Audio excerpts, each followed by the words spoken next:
Hello everyone, ITI Bharat skill unit में तो आप लोगों का स्वागत है। दोस्तों आज से हमारी क्लासेस स्टार्ट हो चुकी हैं रेलवे एलपी टेक्नीशियन के। जो टेक्निकल जो क्वेश्चन रहते हैं इलेक्ट्रिशियन के हमारा जो क्लासेस रहेगी और जितने भी प्रीवियस ईयर क्वेश्चन रहेंगे उनको टेस्ट सीरीज के रूप में अच्छे से विधिवत तरीके से करते चलेंगे और प्रीवियस ईयर के जितने भी क्वेश्चंस हो जाएंगे उसके बाद आपको हर टॉपिक के जो मोस्ट इंपॉर्टेंट क्वेश्चन रहेंगे जो ज़्यादातर एग्जाम में पूछे जाते हैं उसके लिए एक अलग सीरीज हम चला देंगे। और पिछली बार मैंने भी 2018 में एग्ज़ाम दिया था, सेल्फ स्टडी करके मैंने टेक्निकल एग्ज़ाम को आराम से निकाल लिया था, क्वालिफाइंग नेचर था। और पिछली बार कंपटीशन भी इतना ज़्यादा नहीं था, लेकिन इस बार कंपटीशन बहुत ज़्यादा होने वाला है तो आपको तैयारी भी अच्छे से करना पड़ेगी। और जो टेक्निकल जो पोर्शन दोस्तों आता है वो डीजीटी से आता है, नीमी डीजीटी पैटर्न से। आप कोई भी बुक ले लीजिए, आपके पास जो भी है वो सफिशिएंट है, आप अच्छे से पढ़ते चलिए, उन्हीं को आप अच्छे से फॉलो करिए जो भी बुक है। और बाकी हम आपको प्रैक्टिस डेली करवाएंगे। अगर आप लोगों का सपोर्ट रहा, प्यार रहा तो ये क्लासेस आपको डेली प्रोवाइड कराएंगे। और भी अगर आप किसी भी ट्रेड से हैं तो आप हमें कमेंट सेक्शन में जाकर कमेंट कर सकते हैं। तो आप वीडियो को ज़रूर शेयर करना, क्योंकि आपके सपोर्ट के बिना ये वीडियो आपको प्रोवाइड नहीं, क्योंकि हम अपना समय निकाल कर आपको दे रहे हैं तो आपका भी थोड़ा सा सहयोग बनता है कि वीडियो को ज़रूर शेयर करें, क्योंकि हम भी ड्यूटी जाते हैं, ड्यूटी के बाद आपके लिए वीडियो प्रोवाइड करा रहे हैं। ठीक है, तो क्वेश्चन को दोस्तों सीधा हम स्टार्ट करते हैं और ये प्रीवियस ईयर क्वेश्चन रहेंगे।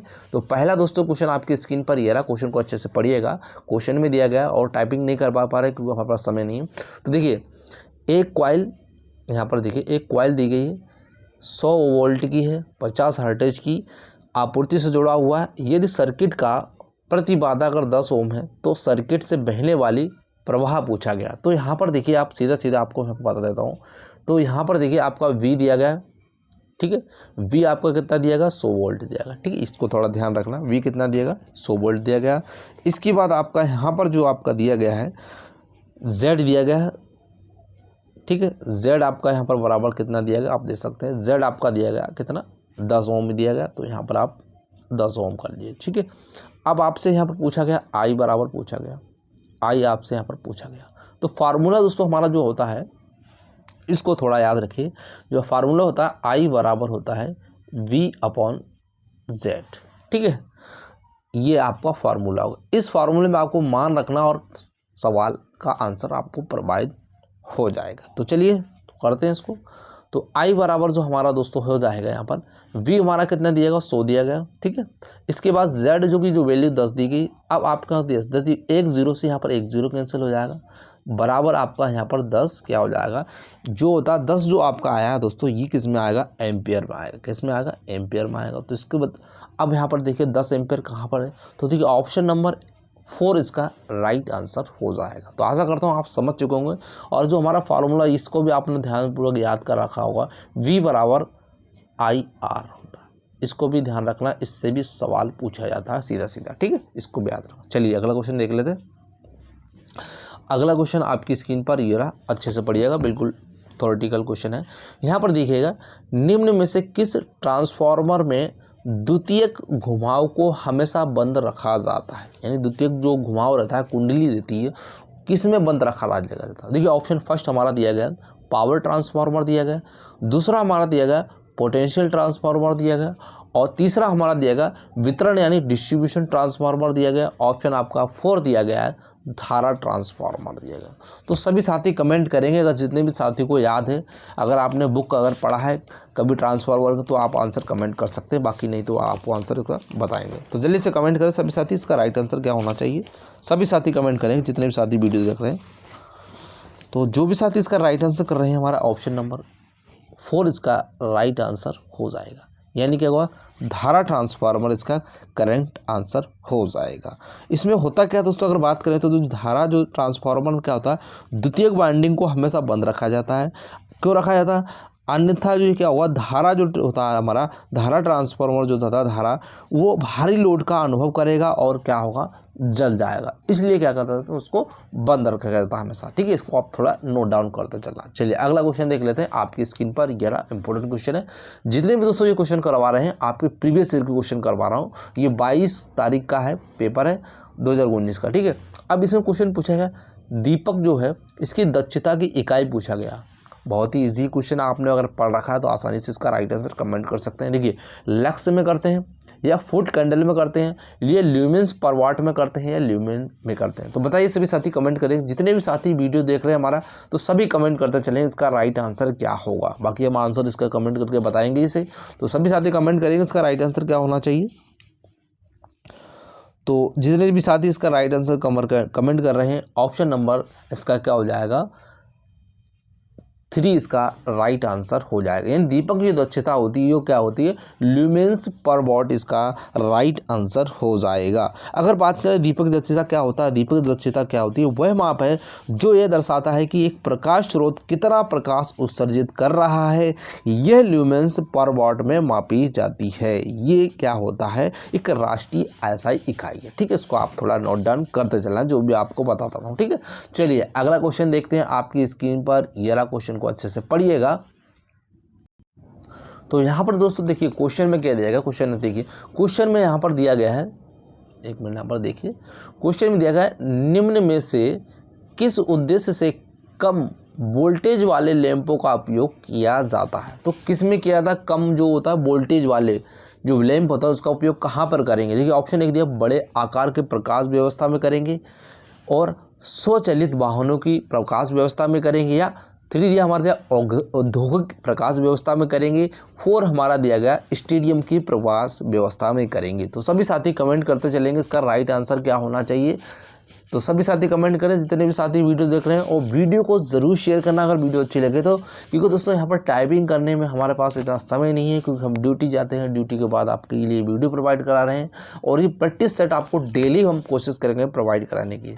ठीक है, तो जो भी साथी इसका राइट आंसर कर रहे हैं, ऑप्शन नंबर इसका 2 इसका राइट आंसर हो जाएगा। यानी क्या, स्वचालित वाहनों की प्रकाश व्यवस्था इसका राइट आंसर हो जाएगा। आप अच्छे से याद कर लेना। चलिए अगला क्वेश्चन देखते हैं आपकी स्क्रीन पर। यह रहा क्वेश्चन में दिया गया है, एक सेपरेटली एक्साइटेड जनरेटर की क्षेत्र वाइंडिंग किससे जुड़ी होती है, किससे जुड़ी होगी। देखिए एक जो सेपरेटली एक्साइटेड जो जनरेटर होता है, इसकी जो क्षेत्र वाइंडिंग होती है, यानी फील्ड जो वाइंडिंग होती है, किससे जुड़ी होती है। ऑप्शन ए दिया गया हमारा, फर्स्ट दिया गया है कि स्रोत का साथ श्रृंखला से, ऑप्शन बी हमारा दिया गया बंद सर्किट से, ऑप्शन थर्ड हमारा दिया है खुले सर्किट से, ऑप्शन 4 हमारा स्रोत के साथ शंट से। तो जल्दी से बता देंगे इसका राइट आंसर क्या होगा। सभी साथी कमेंट करते चलें इसका राइट आंसर, क्योंकि दोस्तों जितनी आप प्रैक्टिस करेंगे उतना आपके लिए बेनिफिट रहेगा। अगर आप LP के अलावा, टेक्नीशियन के अलावा किसी भी अगर अन्य एग्जाम की अगर तैयारी कर रहे हैं, तो वहाँ पर भी आपके ये क्वेश्चन बहुत ही इंपॉर्टेंट साबित होंगे।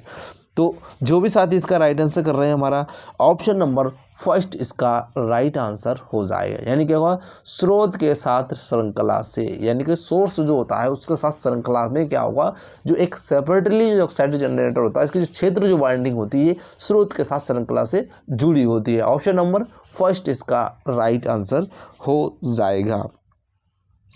चलिए अगला देखते हैं हमारा क्वेश्चन अगला क्या है। अगला क्वेश्चन आपकी स्क्रीन पर ये रहा। क्वेश्चन में दिया गया है, निम्नलिखित में से कौन सा मानक वोल्टेज प्राथमिक वितरण के लिए उपयोग किया जाता है। तो जो मानक जो वोल्टेज है, प्राथमिक वोल्टेज जो वितरण है, जो प्राथमिक डिस्ट्रीब्यूशन के लिए कौन सा उपयोग करेंगे। ऑप्शन ए दिया गया 11 kV का यूज़ करेंगे, या 15 kV का यूज़ करेंगे, या 1 kV का यूज़ करेंगे, या 8 kV का यूज़ करेंगे। तो सभी साथी कमेंट करेंगे, जितने भी साथी वीडियो देख रहे हैं सभी कमेंट करते चलें इसका राइट आंसर क्या होगा। तो जल्दी से कमेंट करें। तो काफ़ी साथी इसका राइट आंसर कमेंट भी करने लगे हैं। तो जो भी साथी इसका राइट आंसर कर रहे हैं, ऑप्शन नंबर फर्स्ट इसका राइट आंसर, यानी क्या होगा 11 kV इसका करेक्ट आंसर हो जाएगा। यानी कि मानक वोल्टेज जो प्राथमिक वितरण के लिए उपयोग किया था, वो कितना किया था 11 kV, या हम 33 kV का भी उपयोग करते हैं। तो उसका आप याद रखना। ठीक है, चलिए अगला क्वेश्चन देखते हैं आपकी स्क्रीन पर। ये रहा, क्वेश्चन को अच्छे से पढ़िएगा। क्वेश्चन में दिया गया है, जनरेटर के इंस्टॉलेशन, जनरेटर जो होता है उसको इंस्टॉलेशन के दौरान, यानी उसे स्थापन करने के दौरान यह सावधानी पूर्वक सुनिश्चित किया जाना चाहिए कि जनरेटर के टर्मिनल तथा सभी नियंत्रक वायरिंग सही हैं, ताकि यानी फिल इन द ब्लैंक्स की पूर्ति का क्रम प्रणाली से मेल खाए। तो किसमें, ऑप्शन एक दिया हमारा फर्स्ट दिया गया शक्ति अनुक्रम, यानी पावर सीक्वेंस होना चाहिए। ऑप्शन सेकंड यहाँ पर दिया गया आयाम अनुक्रम होना चाहिए, या ऑप्शन थर्ड हमारा दिया फेज अनुक्रम, ऑप्शन 4 हमारा दिया आवर्ती अनुक्रम। तो सभी साथी इसका राइट आंसर कमेंट कर सकते हैं और सभी को याद होना चाहिए। जनरेटर का अगर हम इंस्टॉलेशन यानी कि स्थापन करेंगे, उसको स्थापित करने के बाद हमें कौन सी चीज़ों को देखना चाहिए, वायरिंग को सही रूप में होना चाहिए, कौन सा इसमें से राइट होगा। तो सभी साथी कमेंट करें, ये तो सभी को याद होना ही चाहिए। तो काफ़ी बच्चे इसका राइट आंसर कमेंट भी कर रहे हैं। तो जो भी साथी इसका राइट आंसर कर रहे हैं, हमारा ऑप्शन नंबर थर्ड इसका राइट आंसर होगा, यानी फेज अनुक्रम इसका करेक्ट आंसर हो जाएगा। तो सभी साथियों ने अच्छा राइट आंसर लगाया। तो चलिए अगला क्वेश्चन आपकी स्क्रीन पर ये रहा। क्वेश्चन को देखिएगा। क्वेश्चन में दिया गया है कि एक 3 इनपुट नॉर दिया गया है, गेट कब उच्च आउटपुट देता है। जो नॉर गेट दिया गया है ये उच्च मतलब कब होगा, इसके बारे में पूछा गया। तो कब उच्च होगा, तो सभी साथी कमेंट करके बताएंगे कब होना चाहिए। इसमें से ऑप्शन से दिए गए, अगर आपको बात इसके बारे में थोड़ा सा नॉलेज है तो हमें कमेंट करके बताइए इसका राइट आंसर क्या होना चाहिए। बाकी मैं आपको उसका राइट आंसर बताऊँगा ही सही। तो जो भी साथी इसका राइट आंसर कर रहे हैं, option number first is right answer, यानी जब सभी जो इनपुट्स जो होंगे निम्न होंगे, यानी क्या होगा, इनपुट 0 और 0 होगा, तब जाके क्या होगा, उच्च होगा, यानी तब हमें 1 प्राप्त होगा। और अगर बात करें जो नॉर जो हमारा गेट है, जो नॉर गेट है ये किससे मिलकर बना हुआ, अगर बात करें तो ये नॉर गेट होता है वो दोस्तों हमारा नॉट प्लस और से मिलकर बना होता है। किससे बना होता है, इसको ध्यान रखना, नॉट प्लस और से मिलकर बना होता है नॉर गेट। और ये दिखता कैसे, अगर बात की जाए तो ये दिखता है दोस्तों इस तरीके से, यहाँ से इस तरीके से, थोड़ा सा मैं आपको बता देता हूँ। इस तरीके से इसमें 2 इनपुट्स होते हैं, इस तरीके से यहाँ पर थोड़ा समझाने के लिए मैं आपको बता रहा हूँ। इस तरीके से यहाँ पर ये यहाँ पर आउटपुट मिल जाता है और यहाँ पर ये होता है इनपुट। 2 इनपुट्स दिए जाते हैं। जब हम 0 देंगे तब जाके हमें क्या होगा, क्या मिलेगा, 1 मिलेगा। कैसे, अगर A और B, ठीक है, यहाँ पर भी हमको 0 मिला, यहाँ पे भी 0 मिला, तो इसका A और B यहाँ पर ऊपर बार होता है, नॉट जो होता है ऊपर बार होता है, 0 0 यहाँ पर क्या हो जाएगा 0, लेकिन इसके ऊपर जो बार होता है ये वाला, ये इसकी वजह से क्या होता है 0 को 1 कर दिया जाता है। तब जाके हमको क्या मिल जाता है, उच्च वोल्टेज, यानी उच्च जो आउटपुट होता है, तब हमको क्या होता है, उच्च आउटपुट प्राप्त हो जाता है। समझ सकते हैं आप इस क्वेश्चन को इस तरीके से, बाकी अपनी बुक में भी अच्छे से और समझ सकते हैं। ठीक है, बाकी मैंने आपको समझा दिया बेसिक चीज़ें। चलिए अगला क्वेश्चन देख लेते हैं। अगला क्वेश्चन आपकी स्क्रीन पर आ चुका है, क्वेश्चन को अच्छे से देखिएगा। क्वेश्चन में दिया गया कि टाँकने की क्रिया में प्रवाह का मुख्य उद्देश्य का, जो टाँकने की जो क्रिया होती है उसका प्रवाह का जो मुख्य उद्देश्य क्या होता है उसको बताना। देखिए ऑप्शन फर्स्ट हमारा दिया गया है गलनांक बिंदु को कम करना, ऑप्शन सेकंड हमारा दिया है धातु की सतह को साफ और ऑक्साइड मुक्त रखना, ऑप्शन थर्ड हमारा दिया है तापमान को कम करना, ऑप्शन 4 हमारा दिया गया है, देख सकते हैं, उच्च बनावट को सुनिश्चित करना। तो जितने भी साथी हैं इसका राइट आंसर कमेंट करेंगे सभी साथी, और वीडियो को ज़रूर शेयर करना, क्योंकि जब आपके लिए इतना मेहनत करें तो वीडियो को ज़रूर शेयर करने में बिल्कुल कंजूसी ना करें। तो जो भी साथी इसका राइट आंसर कमेंट कर रहे हैं, ऑप्शन नंबर 2 इसका राइट आंसर हो जाएगा। यानी टाँकने की जो प्रक्रिया में को प्रवाह का जो उद्देश्य होता है दोस्तों, ये धातु की सतह को क्या होता है साफ और ऑक्साइड मुक्त रखना, इसका करेक्ट आंसर हो जाएगा। चलिए अगला क्वेश्चन देखते हैं। अगला क्वेश्चन आपकी स्क्रीन पर आ चुका, क्वेश्चन को अच्छे से देखिएगा।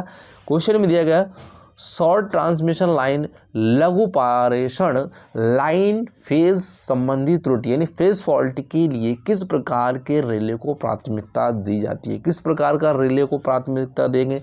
ऑप्शन फर्स्ट हमारा दिया गया है प्रतिघात प्रकार का, ऑप्शन सेकंड हमारा दिया प्रेरण प्रकार की, ऑप्शन हमारा थर्ड हमारा दिया गया प्रतिबाधा प्रकार की, ऑप्शन हमारा 4 दिया गया विमुख यानी रिलेक्टेंस प्रकार की। तो इसमें से कौन सा राइट होगा सभी साथी कमेंट करेंगे, जल्दी से बताएंगे इसका राइट आंसर क्या होना चाहिए। काफ़ी स्टूडेंट्स का राइट आंसर कमेंट भी कर रहे हैं। तो जो भी साथी इसका राइट आंसर कर रहे हैं, ऑप्शन नंबर फर्स्ट इसका राइट आंसर हो जाएगा। ठीक, क्या होगा, फर्स्ट इसका करेक्ट आंसर हो जाएगा। ठीक है, इसको याद रखना, क्या होगा प्रतिघात प्रकार का।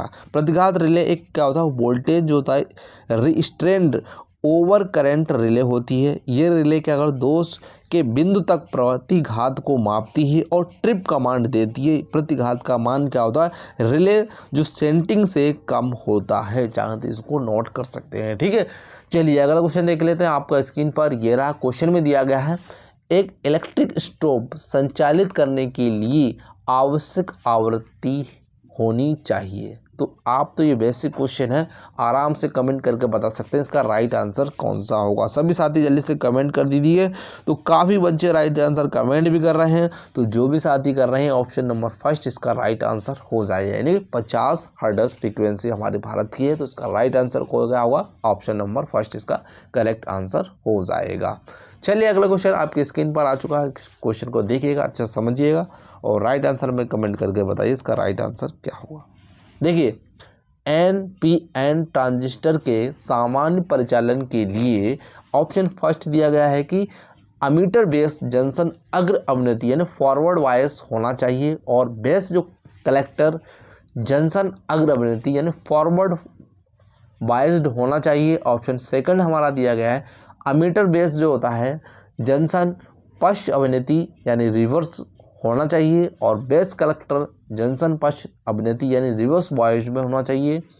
ऑप्शन थर्ड हमारा दिया गया अमीटर बेस जंक्शन पश्च अवनति में यानी पश्च मतलब होता है रिवर्स में होना चाहिए और ऑप्शन बेस जो कलेक्टर वो किस में हो जाए अग्र अवनति फॉरवर्ड मतलब आगे की साइड में होना चाहिए। ऑप्शन फोर हमारा दिया गया अमीटर बेस जंक्शन अग्र अवनति होना चाहिए यानी फॉरवर्ड होना चाहिए, बेस कलेक्टर जंक्शन पश्च अवनति यानी रिवर्स वायर्स में होना चाहिए। इसमें आपको राइट आंसर बताना है कौन सा होगा।